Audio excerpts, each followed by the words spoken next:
The 9 Years Podcast.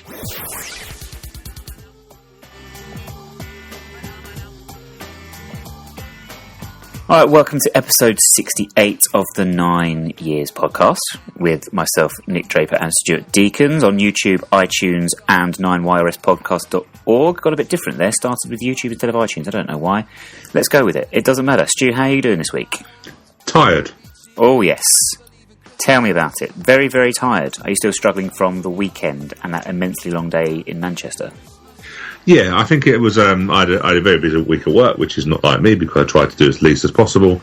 The weekend, I think it was just a long day, a long cold day, as we'll talk about a little later. And then I went to the under-21s against Middlesbrough on Monday, and then Tuesday night was at the Brighton Academy game. And I think it's just I'm done. I'm all footballed out for a couple of days.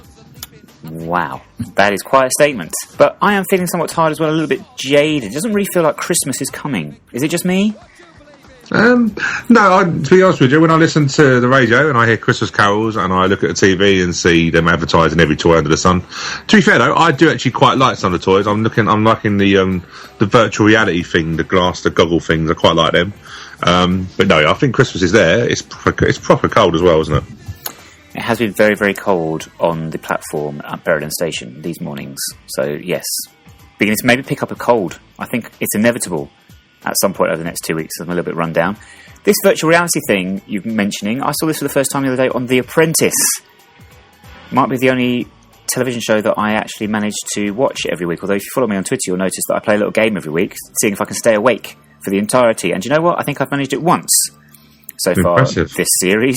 Yes, and it's nothing to do with the quality of the television show. It's just the ridiculous hours I'm working at the moment, falling asleep all the time. Is there anything on TV that is keeping you or keeping your interest at the moment? No. I very rarely. I must say I've not watched much football. I think all I've really watched much TV. Sorry. I think all I've really watched is just generally online stuff. I've not really watched much TV. I'm trying to think last time I watched any TV. I didn't watch TV Saturday night because I had an early night. Because I knew I had a 2 a.m. or 2:30 a.m. start on Sunday. So, no, nothing. It's quite boring, really, isn't it? It is very, very boring. I just about have enough time at the moment to keep up with my wrestling. And that's about it, really. Although The Missing did finish this week. I was catching up with that. I was watching it up on the train to Manchester.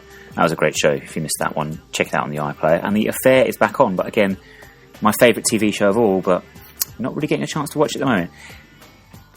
It's all a little bit depressing, really. I suppose I need to perk myself up with some top 7 lists. So do you want to start this week? Yeah, so even though I've not watched any TV, I did notice there was a little bit of a hoo-ha regarding the BBC Sports Personalities shortlist. Yeah, so I thought, do you know what I would do? I would do my top 7 list of favourite BBC Sport personalities who won their particular year. Okay, so my first one is Michael Owen back in 1998. Who can forget that, why he was nominated and so forth. Kelly Holmes for 2004, like Kelly Holmes.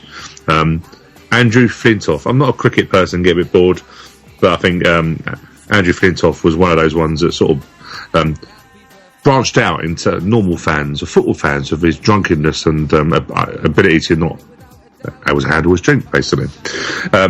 And following on to that, Paul Gascoigne in 1990. Oh, wow. What a link that was. What a link that is.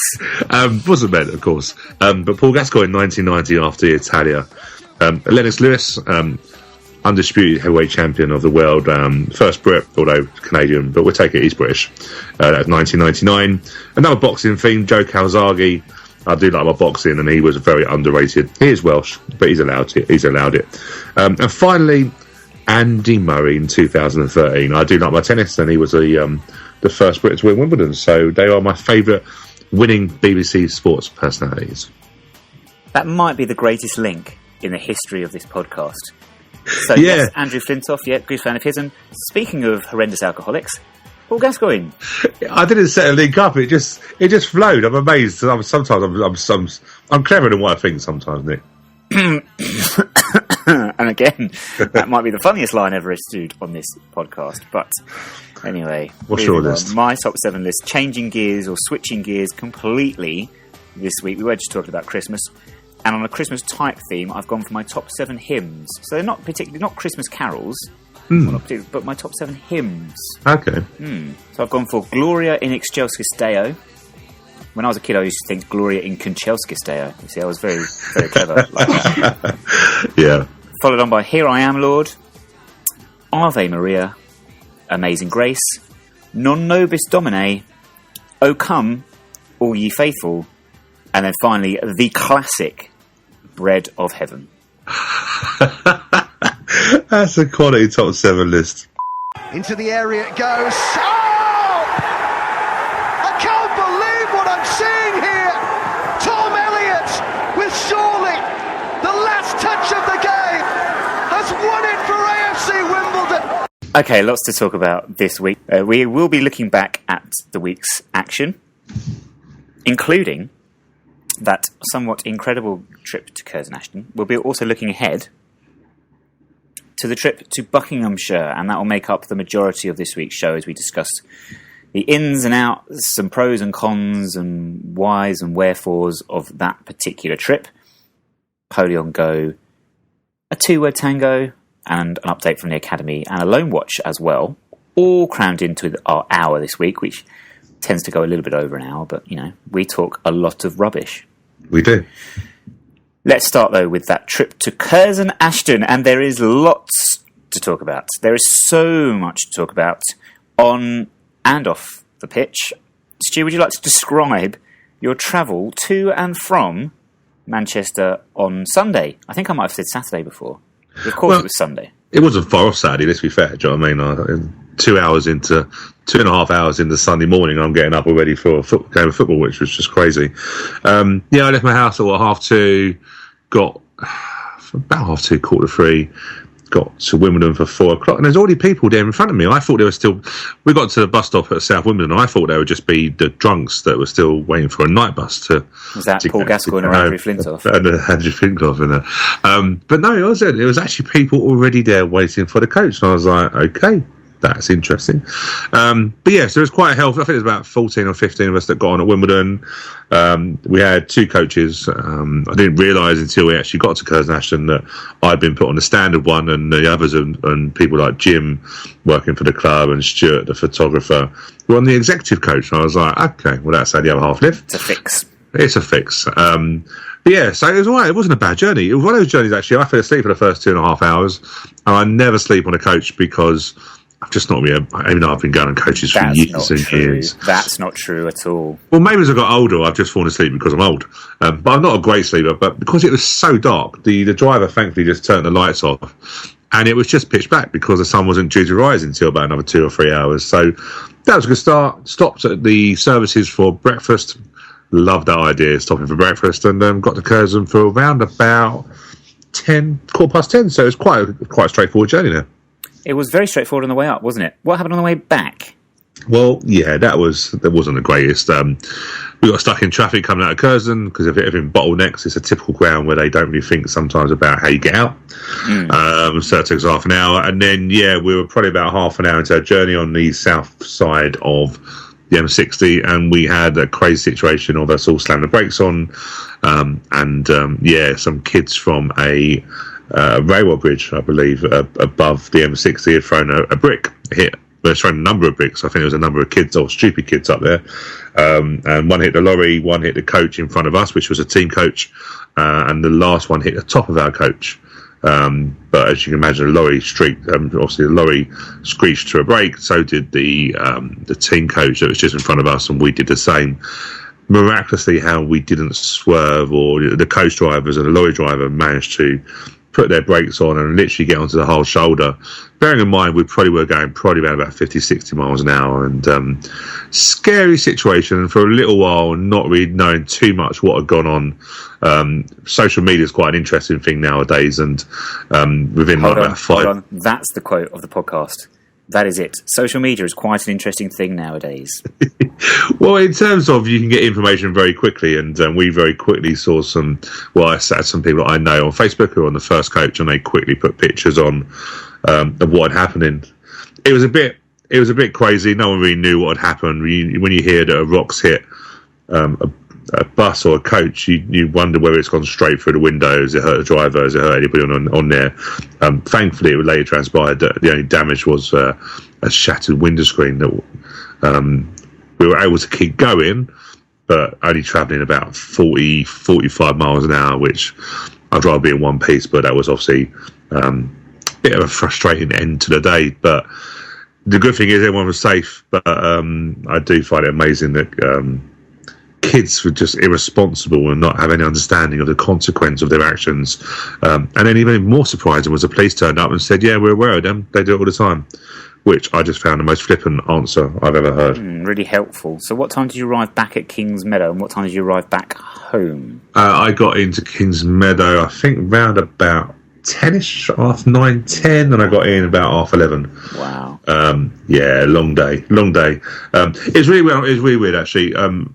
With all the commotion, and I was obviously worried a lot about the drivers. I know the drivers well from being on the coach quite a lot, and there's a few of my mates that were on the first coach. So really sort of didn't really talk much about football, really. Just kept looking at how stupid this rock had shattered most of the windscreen on the coach. He still was able to drive, but it wasn't until I really got home that I remembered that we'd won 4-3 with a crazy 10-minute period. So I sort of got a second wind and then relived the action before going to work on Monday morning. So yeah, mad couple of days. Imagine what it would have been like had we lost 3-0. But yes, we turned it round incredibly with 4 goals in 10 minutes. Now, most supporters of most football teams are unlikely to ever see their team score 3 goals in less than 3 minutes.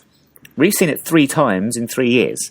What was the key to the turnaround? Was it fitness? Was it a little bit of nerves from Curzon? Or was it just deserved really on the balance of play generally throughout the game? Yeah, well, if you look at the stats, like I say, we had 32, I'm just looking at them now, the actual official BBC stats have us down as 33 shots, 13 on target, 14 corners. So you have to say with them sort of stats, you should win the game. But of course, stats don't tell you everything about a game. And I think when they went 3-0 up, it was interesting. They went 3-0 up. So they went 3-0 up on the 62nd minute with Morgan's hat-trick. And then we went for broke, didn't we? We brought on another forward, so we brought on Barnett, and literally went 4 up. We went with 2 battering rams up front with Elliott and Barnett, and then we went up obviously with Taylor and Polion wide. And I think in the end we got on top of them because we got so many balls into the box, and they just didn't have an out ball. I think they were still trying to counter, maybe not try and kill the game. If you look at teams in League One, game management is a big thing now, but they didn't manage the game well, and in the end the ball kept coming back to us. We kept putting the ball back in the box, and eventually once we got the first goal, it was all of a sudden that energy, that sort of being 3-0 up, you get that extra lift because you got a lead. All of a sudden the 3-1 and the nerves went, and they looked absolutely knackered, to be fair, and getting a second, and then once you got a second, it was literally a case of this is going to happen. Balance of play and shots on target and everything like that were heavily in our favour. But if we're being honest, as watching the game, we did feel like we were underperforming. Why did we have that sense? As we said, statistics-wise, we battered them. Yeah, we lost too many battles, didn't we? But we play with a high tempo. We win 50-50s. We get amongst players, but we just seem to be off the pace. As if it's the typical. I was saying to you at the time, wasn't it? This is a typical FA Cup scenario, which we've not seen the flip side to it, where you don't perform well, so the team raises their performance by say 10-15%. You drop yours by the same, and before you know it, you're in a real proper cup tie. And the wind didn't help. I know I spoke to a few people who said, it's just excuses. And I've gone, you have to be there to realise that wind was horrible. Something else. Really just something else, that wind. It was bitterly cold for us, but it was also very, very strong. Yeah, I think they played, obviously, they're used to playing at home. And that was a very, of course, because it's their home ground. Yeah. How stupid for me to say that. They're used to playing at home. So it was a case of really that what they did very well was they knew they had to win the first half, so they knew that they could literally turn us around a little bit, use the wind, and also what they'd done, they pressed high. So when we tried to play the ball, we played it rushed, and when we played it rushed, we played it long. And then the long ball didn't suit us because it just kept coming, it was hanging up in the wind. And before we knew it, we kept getting caught in a trap where we didn't know what to do. And they took their chances as well, didn't they, really, when you think about it?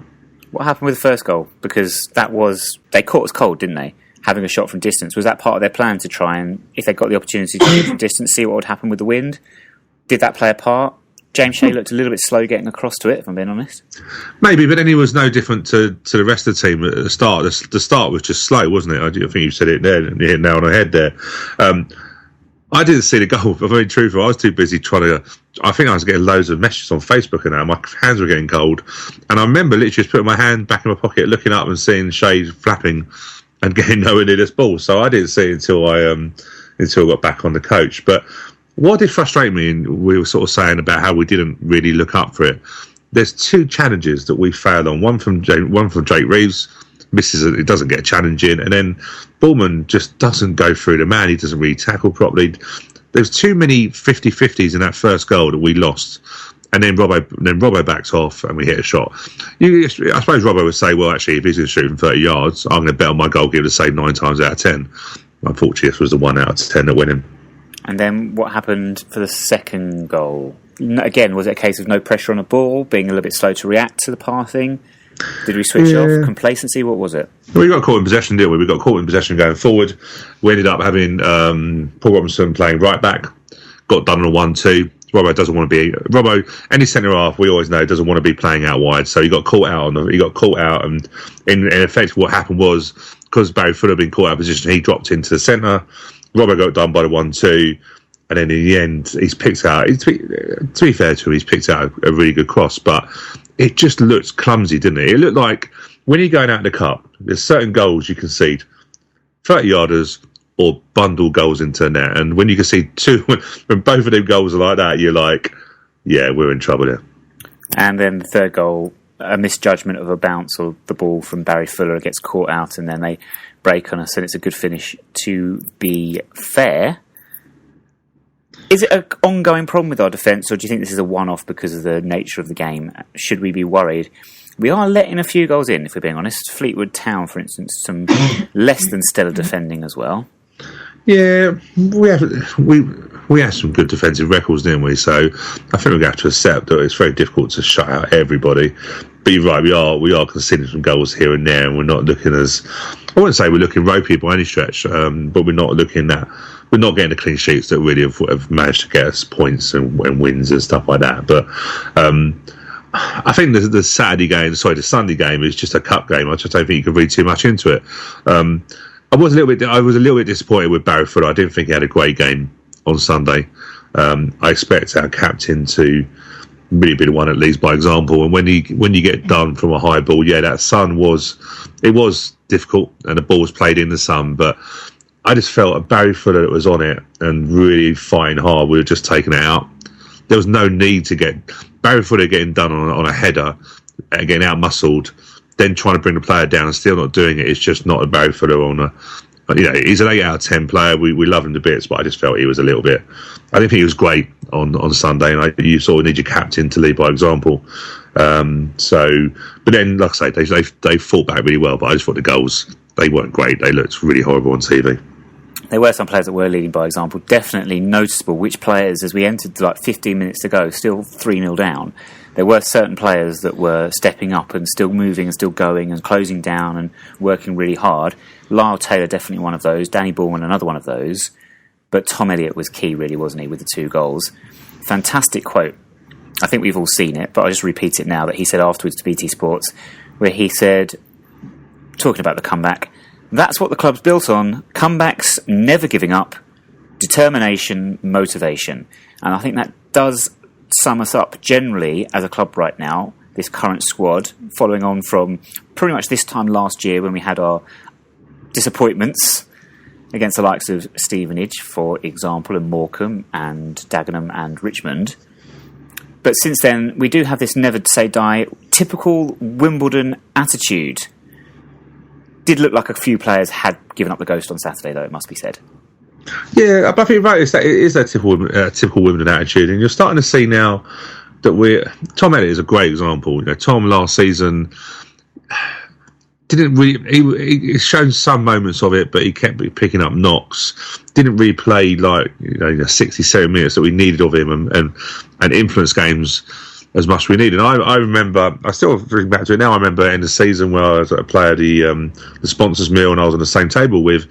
Funny enough, now I look back and I find it really funny. But I was on the table with James Shea, Tom Elliott, and in my head I thought, well, one's going to be leaving the club, and the other one's probably going to be a bench player next year.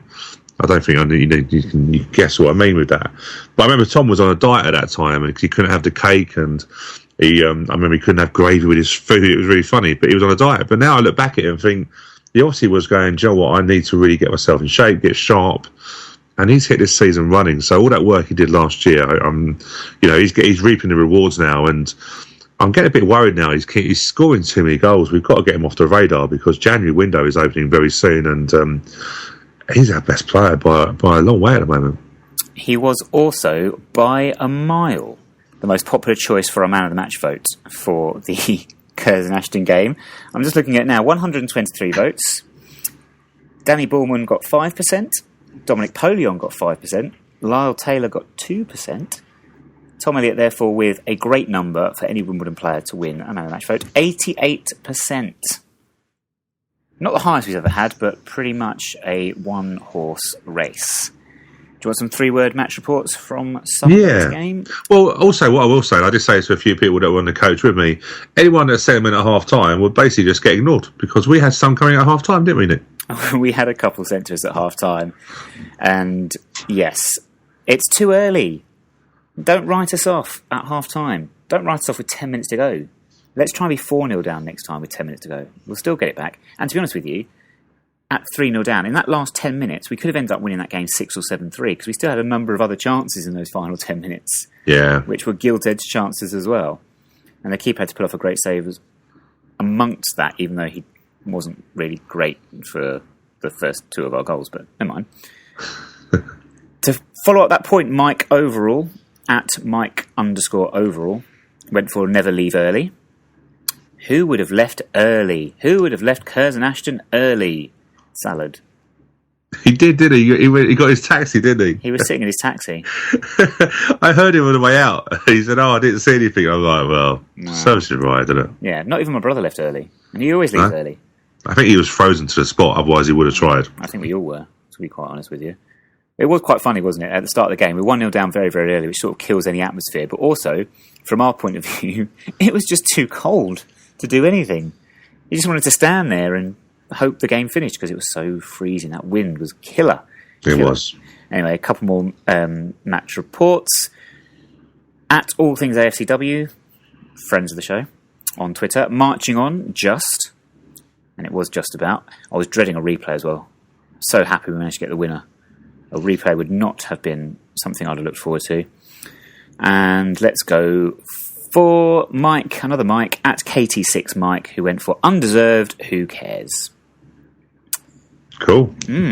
I liked Mark, also at Mark at CIFF, Cutting It Fine Films, Mark Hendricks, who went for blockbuster footy game with the Curzon cinema reference there. Ah, clever, Mark. That was well done. So yeah, give it 1 out of God knows how many attempts is good. Mark, well done. Well done. Wow. He knows I'm joking. You're a harsh judge. You're like the Craig Revel Horwood of the judging panel. Yes, I like that. Because you're tremendously camp. Yeah, I was just thinking, I thought that was the case, but hey. Great day out, though, overall. Absolutely fantastic weekend, I must say. Having got up on Saturday night, come travelling over on the tram. Love it. I might move to Manchester, Stu. I think I've fallen in love with the place. It's all right, Manchester, just for the Mancunians. Well, yes. That's half the problem. Do you know what? I'm only kidding. Well, not kidding. It is for the Mancunians. But yeah, one thing with Curzon Ashton, they were a really nice club, weren't they? They were. Kept saying hello to us, and generally felt it went back to non-league days, and it was nice in a way that someone was glad to see us. Not we had that for a little while. And of course, you go on to this week, and it's going to turn full circle, isn't it? But just going to quickly say one of the funny stories from the day as well is obviously George Jones, part of our podcast team. I remember he was George, as everyone people might not know, George likes to get to a game early. And a lot of times he tries to open the ground up for a lot of people because he's there so early. But he started, I don't know if you were up, Nick, to be fair, but we started getting WhatsApp pictures of George in the ground. And the ground wasn't open until 10. And then he was in the changing rooms or the change room area. And I thought, as George bunked over, no, George was outside. And one of the directors said, "Oh, why don't you come in? You're nice and early. Come in and we'll show you around." And yeah, how cool is that for a club that's got their FA Cup second round day? That was very nice of the club indeed, and shows, I think, what generally nice club they were and good people involved. So we wish them all the best for the future. We do feel sorry for them, of course we do. We can imagine what it would be like if the shoe was on the other foot. Is that the correct phrase? I'm not sure.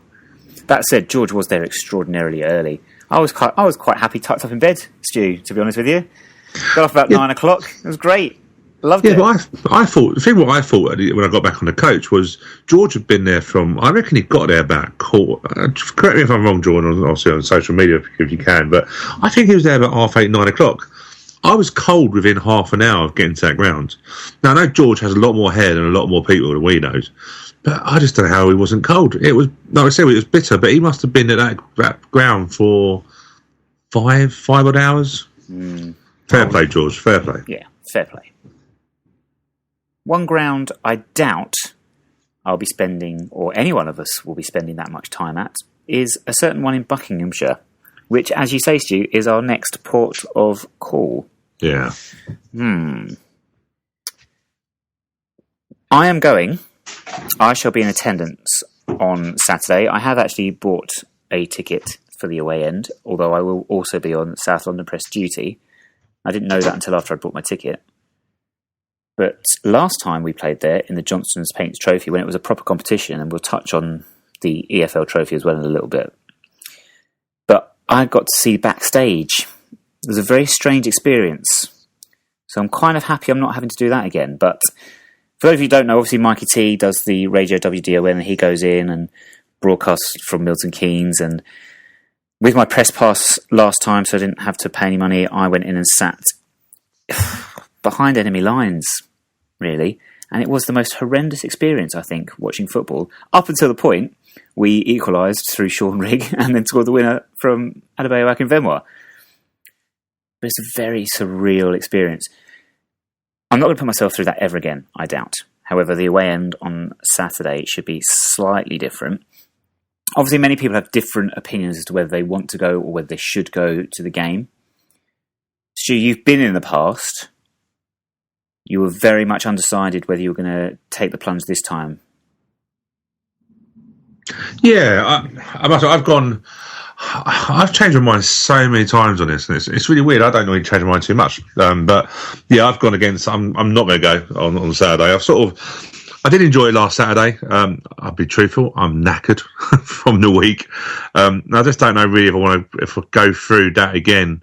Because it is intense. I think if you've not been, I'm not a violent person by any stretch, and neither you, Nick. Do you know what I mean? But I generally feel hatred when I went there, and generally it's so intense because you hate everything about it that it's quite tiring. So yeah, I've actually decided I have got a ticket, but Nick's going to kindly try and see. So by the way, if when this goes out, if you haven't got a ticket, message us, because I have a ticket spared. I'm happy to sell at face value. But yeah, I'm not going to go. And I'm not overly that bothered. Does that sound wrong? I know I'm not going to put myself through what a lot of fans are going to put themselves through. Yeah. And some may enjoy it, some may not. It's a difficult one, isn't it? It's like you say, I'm going. I'm not going to enjoy it unless we win. It's one of those very, very strange things where I'm not looking forward to it. It's a horrible experience. Everything about that journey to that stadium is horrendous. I think the sense of dread travelling up there because you know what you're going to see and you know what you're going to put yourself through. The journey itself is not the best. It's not the easiest stadium to get to. That all just adds to the sense of just feeling like a real battle on the day. But part of me, I've been every single time we've gone there, to be honest. And part of me feels like I can't miss it. It's very difficult to explain, isn't it? I can't seem to put it into words, the feeling, but I think it's summed up possibly by going back to the first time we played there in the FA Cup. And there was a big conversation at the time of, do we go, do we not go? And some people had concerns about perhaps being seen as being hypocritical, because in the past we'd asked fans not to attend games there. And then we got there and we took however many thousand, over 3,000 in the end. But my decision was sort of made up there by the fact it was a case I thought we either make a statement as a club and we decide that absolutely nobody is going to attend that fixture, which would have been very powerful on the day, I think, had we gone that route, if we'd have been able to organise it, and maybe taken 3,000 people who were just going to stand outside the stadium and not actually enter it. But then once it became clear that a number of our fans, and a very high number of our fans, wanted to attend the fixture, it did become a case of, right, well, it's either nobody goes or everybody goes. And we sell out our allocation and we put a statement to the watching public, because it wasn't live on TV as well, which this one isn't, which is a bit of a surprise in itself, I think. But I think we'd made the right decision in the end, the FA Cup tie that we ended up losing. But I think anyone watching that would have had no doubt who the proper club was and who the proper sets of supporters were, because of our performance as supporters on the day. And I think we walked away with our heads held very high that night, I think. Yeah, I agree. It's a challenging one now, isn't it? It just brings out so much emotion in people. And I've got many friends through Wimbledon who I generally struggle with this subject, because not everyone has the same opinion. You know, I have an opinion of, if I'm going to go, I'm going to go. And it's my gut instinct was to go originally. This year, I've sort of changed my mind a few times. I think it's mainly because I've been picking my away games and I haven't gone to all the away games. So half of me actually thinks, did I use up one of my lives on Sunday? Because if we had lost, I hadn't been to a away game for ages, so the jinx would have been me. So I was sort of thinking, shall I just bow out now and not jinx? Because I don't want us to lose it. I really don't. I want us to batter them on the pitch and by score. By score, sorry. But I just think, I've had disagreement with mates. And they feel strongly that people shouldn't go. And where my personal opinion is, I don't think people should impose their opinion. I do think the people that are not going do feel that they want to impose their opinion more on others that are going. That sort of tends to happen. It's like the old Brexit thing. Did you vote for Brexit or not? The people who didn't vote it didn't really want to say too much. I mean, they sort of keep. It's that sort of thing, really. People just keep quiet, don't they? They don't want to ruffle the feathers and stuff like that. But I think if you want to go. There's obviously, I think from my last Tuesday night, I heard we sold 1,800. So there's obviously an interest for it, and we've got to remember this was 14 years ago. There's some people now that are probably in their nappies now who, yes, they've heard about it, they don't understand the pain, and rightly so, because unless you're around at the time, you can't really. It's like, I don't know. It's like, you can't ask someone to come into a situation, who wasn't around at the time and go, can you feel that pain? You can't. You weren't there. And that's no matter what you try and say, I understand it, they didn't. But I think if you were around at the time, it brings it back. It feels like just yesterday, and that pain is a horrible sinking pain in your stomach that you've lost your club, and it's still raw for people. Do you think, as generations go by, assuming that Milton Keynes have not gone out of business by this point, but do you think over the generations coming, this is going to develop into what you consider just a typical footballing rivalry? Because as you say, for a lot of us that were there at the time in 2002, it's with a huge and far greater significance. But we're seeing a lot of younger fans now that obviously know the story, understand what happened, but do they have, or could they fully understand or grasp the depth of feeling against what we see in Buckinghamshire now? And do you think it just becomes, as you join a club, for instance, there might be a certain football club that I am a fan of which their hatred of another club has almost, by form of osmosis, transferred into me, and I dislike that other club intensely. But I don't really have that depth of feeling, of course I don't. But do you think that's what happens? The fans join the club, they know you have that long-standing... it isn't a rivalry with Milton Keynes, but in other clubs it will be. And they join on the bandwagon of that without fully understanding the reasons behind it. For instance, I guess Tottenham and Arsenal, for instance, a lot of Arsenal fans, young Arsenal fans, they might be brought up in a world where they're constantly interacting with Tottenham fans, and it becomes a footballing rivalry because you don't want to lose them because you see them in the week at work or whatever, and you're on the losing side of it. That doesn't happen in this rivalry. I'm not speaking to anyone connected with Milton Keynes, and I can't imagine any of our fans are. It's purely based on that resentment, and it is hatred for us. of what happened. No, I think you're right. I think, when we sing the song, don't we? You franchise, we all know the song, don't we? But you look at it, a lot of it's been sung by teenagers. Yeah. So, and it's not, and for any of the teenagers listening to our podcast, it's not in any way meant to be disrespectful to saying you don't understand it. It's just saying that it's not got that real, in the pit of your stomach, that feeling that you go back to 2002 when your club has been shafted by the Football Association. Let's be fair, and that pain comes back. It's just, and that's why it means that some of the most rational people I know at football tend to fall out with people because of it. It's a horrible situation because the pain comes back, and some people are better at forgiving to a certain extent. So I would say forgiving is going, in a way, if you know what I mean. You're sort of accepting the situation, but for some people, they don't even want to know the score. They don't want to be around it. They'd rather go somewhere else, and I fully respect that. But I think you're right. I think in years to come, there will still be this immense rivalry because it will never go, but it maybe will change a little bit. But you're right. When I was younger, my rivalry was with Chelsea when I first started going football. To Chelsea, I did Chelsea kids at school, and people I played football team with, and then of course I went to Palace when we shared at Palace. But yeah, when we beat them, I wanted to make sure I was outside afterwards, just saying, give them, okay, mate. Do you know what I mean? The little bit of banter. Yeah, that wouldn't happen with a Milton Keynes. One, because they're only about 10 and they don't understand banter. But it wouldn't happen that way, would it? No, because it is actually bigger than the result. It is, isn't it? I mean, there's a lot more to it. I think for most people, the significance of being above them in the league table, actually being above them in the Football League pyramid, is, of course, a much bigger deal than actually beating them inside 90 minutes. In fact, probably doesn't hold much weight for a lot of our fans actually beating them over 90 minutes. It's more important to show as a club that we are progressing higher than them long term. Yeah, and that bugs on it. And I do look at guest books, and I have looked at their guest books. I find it funny, especially when they got rid of their manager and they were looking at who they could get, and they lived in this dream world that they were going to get Steven Gerrard. No, that was just a publicity stunt. That was obvious. That's what it was.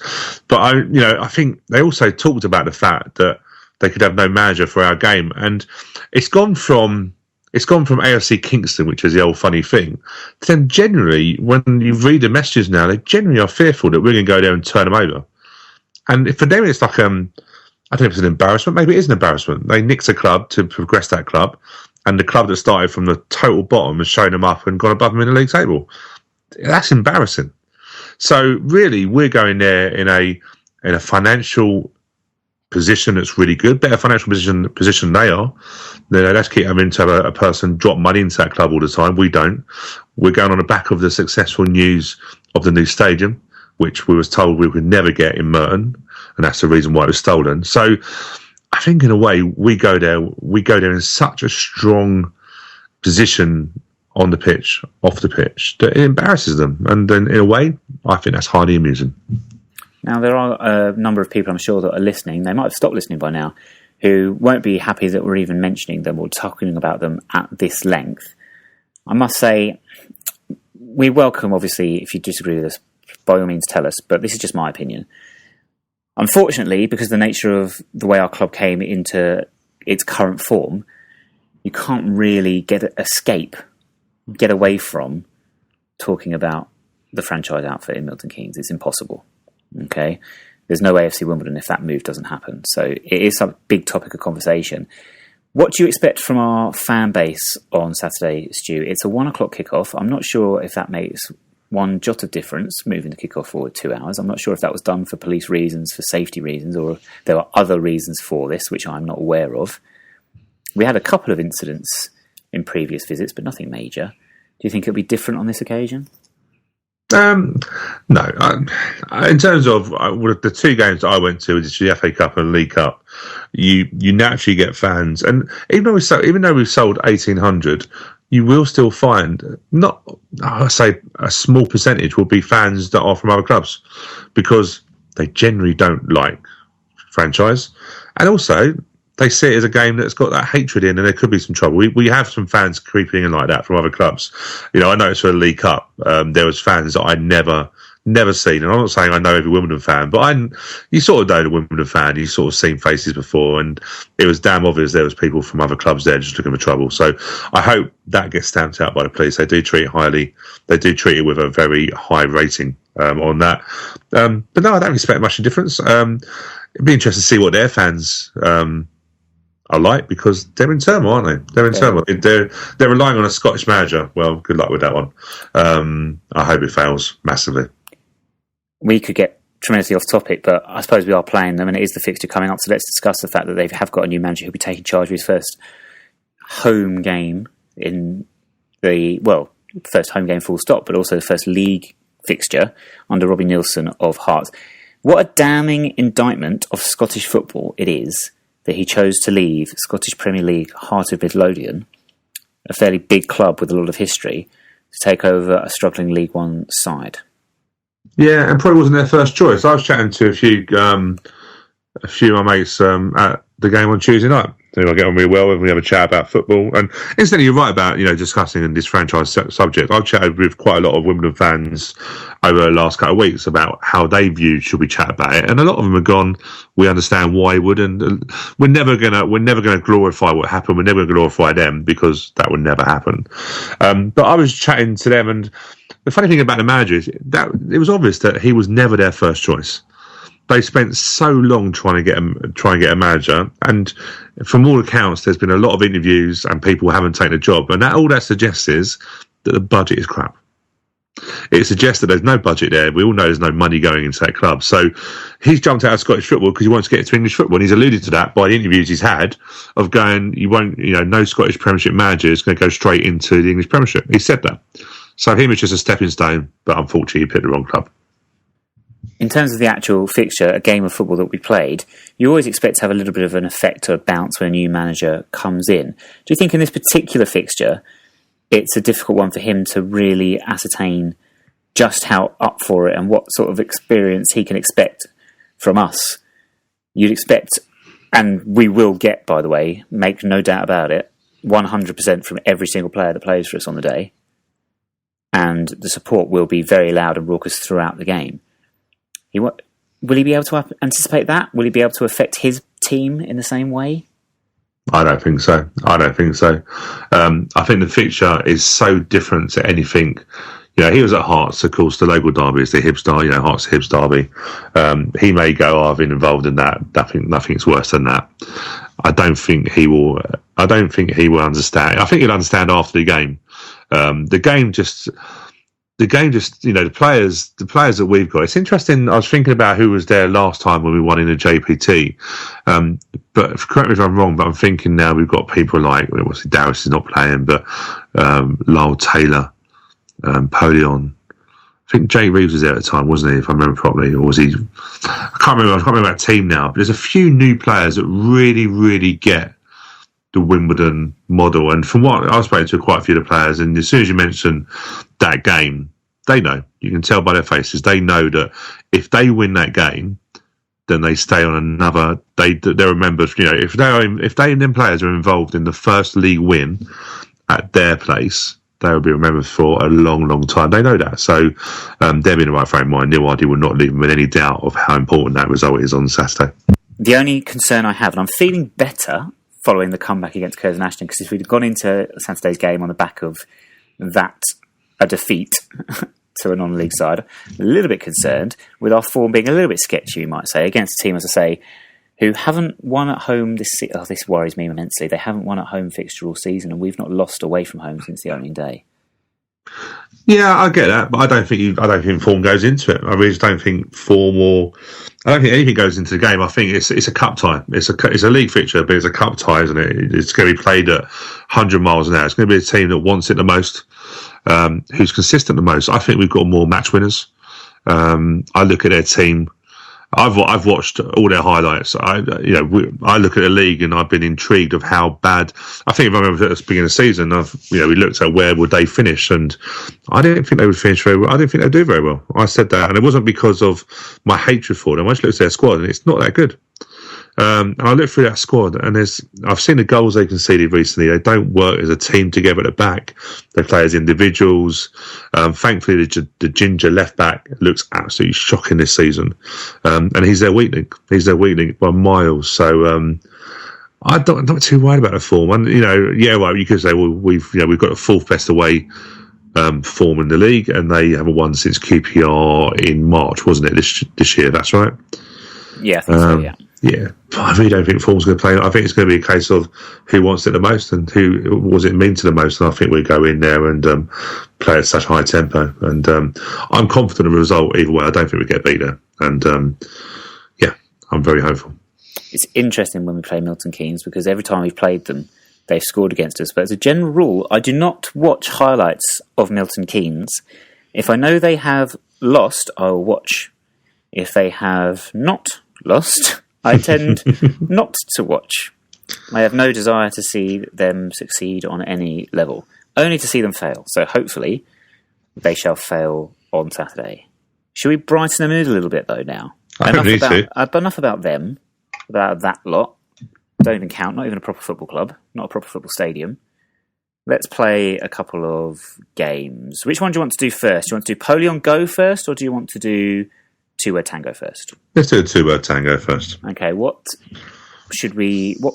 celebrities or names of players, what should we go for? What should the topic be on this one? What topic should we use?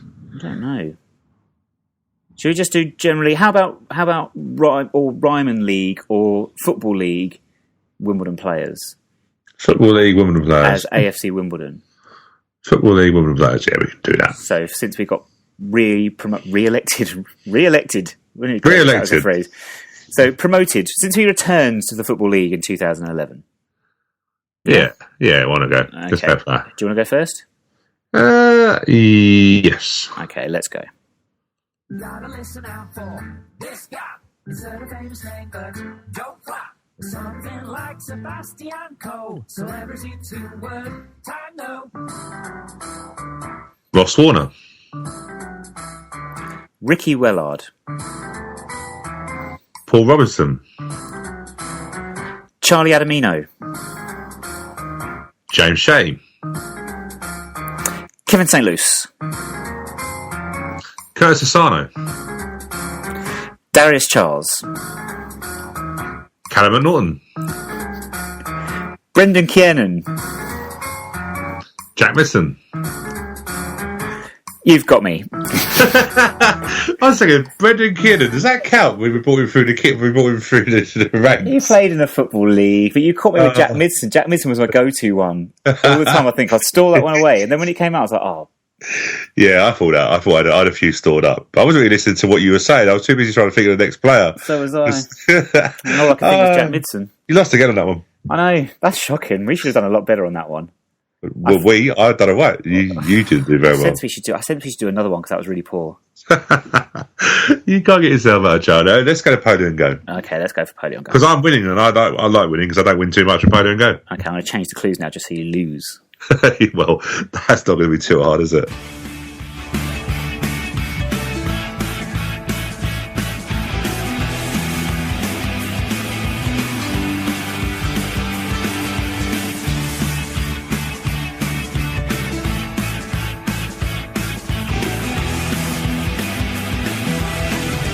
Okay, last week, correct me if I'm wrong, but Dominic Polion travelled to Southend, bizarrely.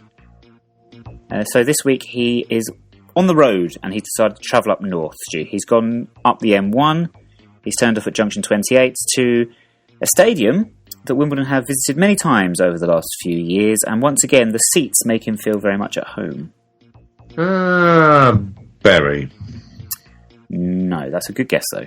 That is a good guess. Dominic adds that once he is inside the stadium, he is impressed by the views from the away end, but the ground itself does not look quite complete. Oh. Doesn't look complete. What ground is not complete and has blue seats? I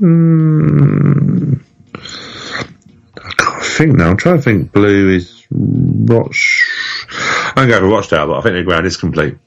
Yeah, it's not Rochdale, and there's a clue I could give you to help you out with this, but I'm not going to now. After what you said about two-word tango, so tough. You're going to have to guess it on the last clue. Oh, that's a surprise. Which is an anagram. Lovely, it's the even worse. anagram clue. Very nice and simple. Dominic has worked out that the proper name of this stadium, the traditional name of this stadium, can be turned into an anagram of Dim Elf Ill, which is not the Prime Minister or President of North Korea. Ah. It's not Shrewsbury, is it? No. It's not Shrewsbury. No. Do you know what, the reason I was thinking that is because I was thinking blue seats. I think I've got thrown off on the blue seats here, haven't I? Yeah, because you know what? If you were to think, I didn't actually say they had blue seats. I said the seats make him feel at home. Most of the seats are going to be yellow with some blue. Which is Burton. No. Burton? Yellow? I don't know. Dear me. Let's just say one side of the ground is completely derelict. And you've been there many times over the last decade. It's worrying, isn't it? Yes, it is. One side is derelict. Oxford? No, that's an end. Oh, I'm lost now. Go on, tell me. You're going to so kick yourself. This Probably. is karma for the two-word tango. It's because I'm tired. I can't think. But Yeah, I'm still confused. Just excuses. There are people screaming at their whatever they are listening to this on, their laptops, their mobile phones, their iPods, their iPads, whatever it might be. Bradford? Bradford?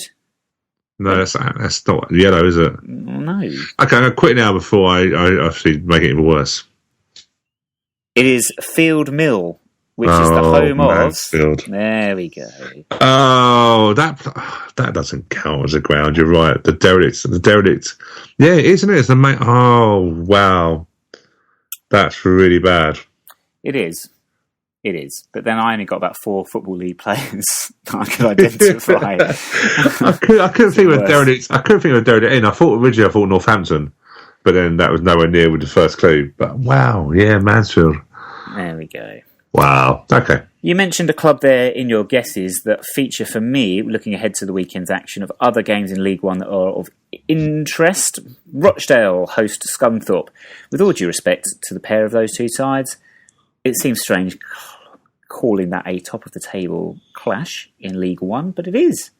And probably the standout fixture of the weekend, aside from you-know-what. Yeah, do you know what? I've not looked at any fixtures, so I'm just literally... Every week. Drastically... I know, it's really bad, isn't it? Do you know what? I'm looking... It's a really weird fixture, but I'm really curious how they are performing at the moment. It's Bristol Rovers, because they are dropping like a stone, aren't they? Yes, they have.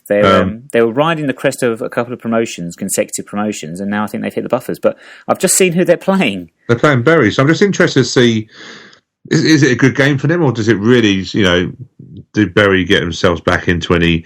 There's 7 points gap between them, but Bristol Rovers at one point were above us in a playoff place, but they just dropped. And some of the goals they conceded, because I can't help comparing how James Shayer's just miraculously found form, and Kelly Roos just looks old every time I see him. He must be playing behind that defence. But Bristol Rovers are going to have problems in the summer. If they lose Matty Taylor in the January window, then they are in some serious bother, because he's the only person that's really scoring for that team. And they were supposed to be funded, weren't they? They're supposed to have quite a healthy budget. Yes. Believe so. Lost to Barrow. Barrow on good form. Our Byron Harrison there, who's got 14 goals this season. So they're not doing too bad, but you would expect them to go through. But Bristol Rovers is probably, I'm just looking at that fixture there, I'm thinking that's the one that probably interests me. I can't really see anything else that interests me, really. You mentioned Barrow beating Bristol Rovers. Of course, we would be remiss to not mention a couple of other things from the last week that we have not yet done so, and we've still got a bit of a loan watch and academy update to squeeze in as well. But Barrow beat Bristol Rovers, non-league team into the third round of the FA Cup. Another non-league team into the third round of the FA Cup is, of course, Sutton United. What a great draw. What a great draw. We should have mentioned this earlier, but when we're getting down to the final few teams left in the hat, and all the big clubs are pretty much gone, all the ties I would have liked, big clubs away from home, such as Manchester United, Manchester City, Liverpool, etc. Sutton away, easily the best draw we could have hoped for, I think. Yeah, you're right. I was looking at that. I looked at Rotherham.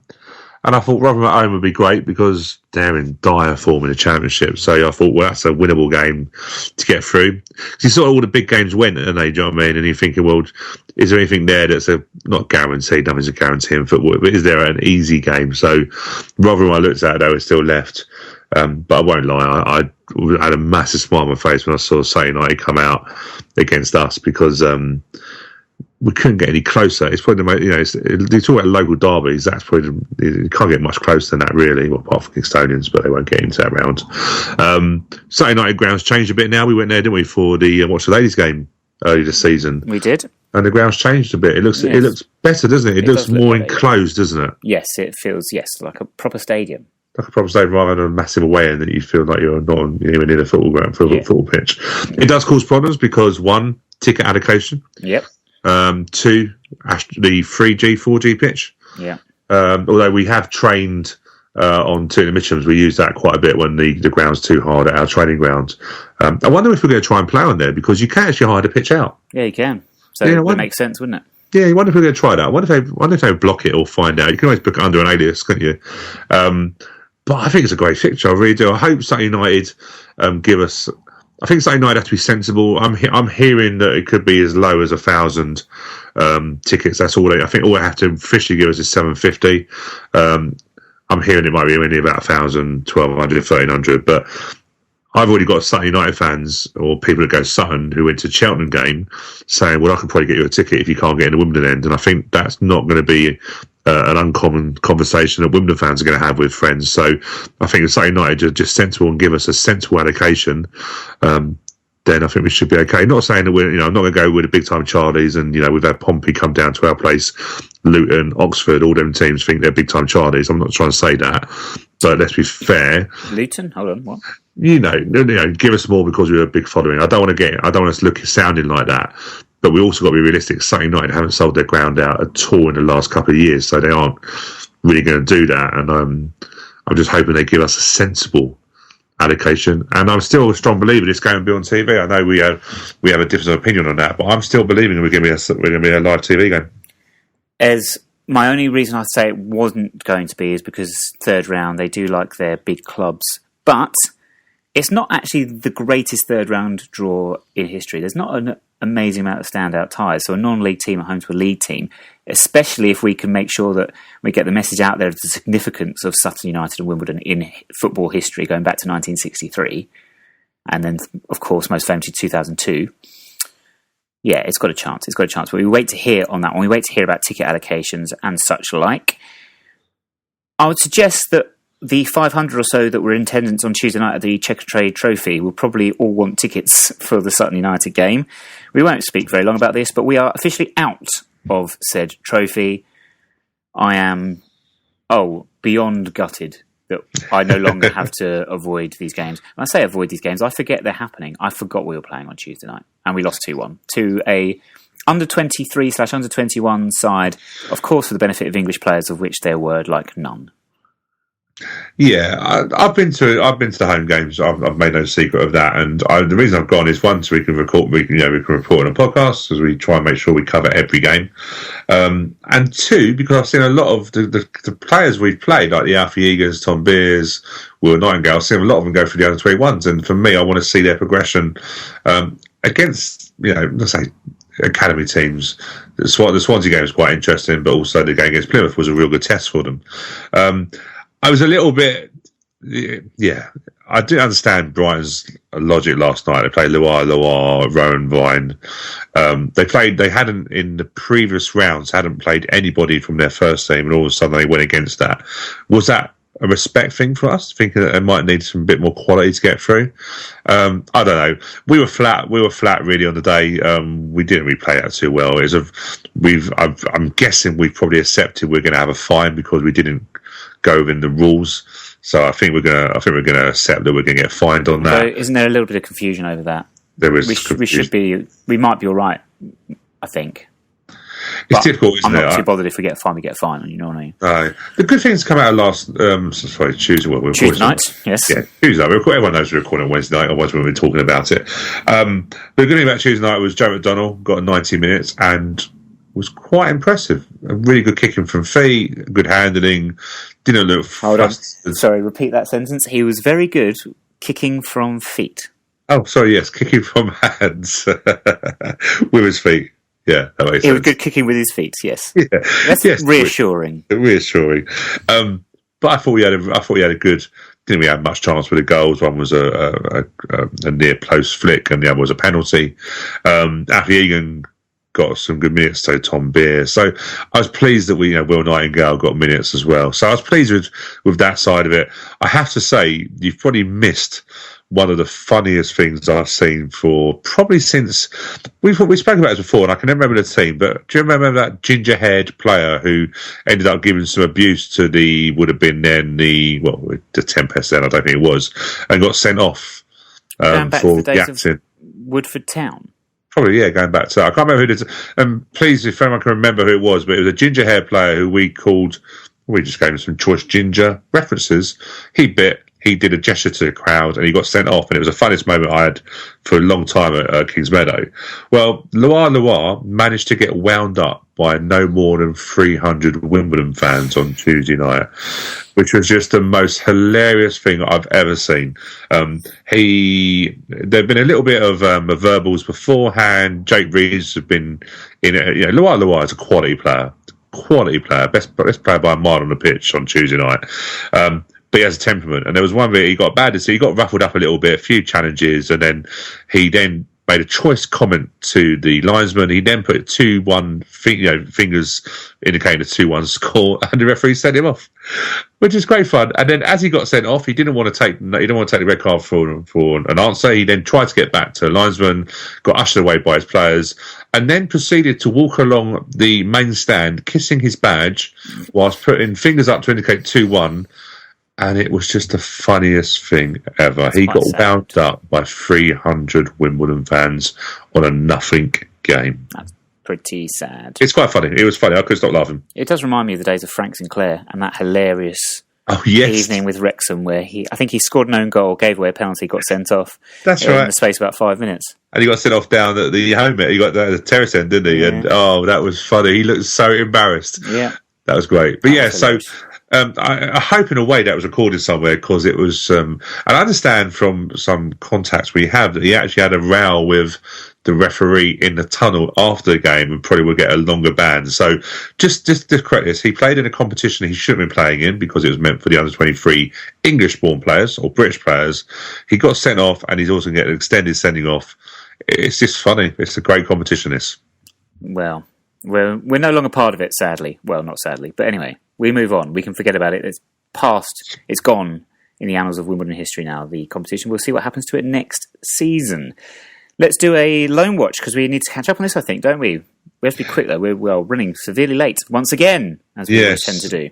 So, David Fitzpatrick had no game. They're at the FA Cup. So, Torquay had no game. They are away to Braintree Town in the FA Trophy first round proper on Saturday, which kicks in for all their clubs, actually. Actually, I lie, not all their clubs.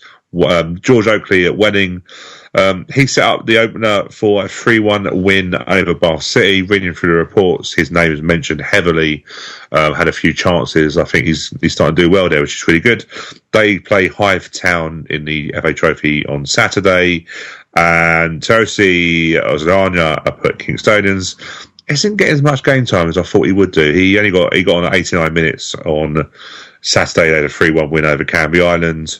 They are playing Wednesday night, so they are playing away at Grays, who are managed by no less than our Jamie Stewart, who used to be with us. And he's actually player manager. I thought he was going to be managing there, but I did some little research on him, just seeing how he was getting on, making sure he was still there, because Grays are rock bottom of that league. And a couple of reports saying he got sent off recently, playing for Canby Island, playing for Grays. Shock horror. Yeah, he did look. They did have a picture of him, and he still looked a nutter. Yes.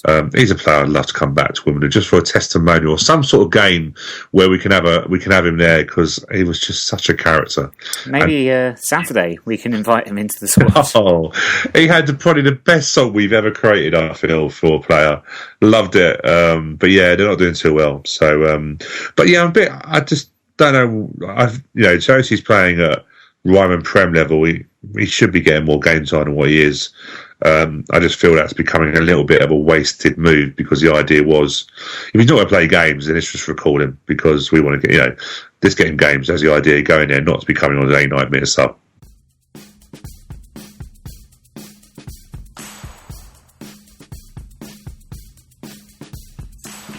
Okay, that brings us to the end of this week's show then, Stu. Thank you very much for that. Update of our players on loan around the lower leagues.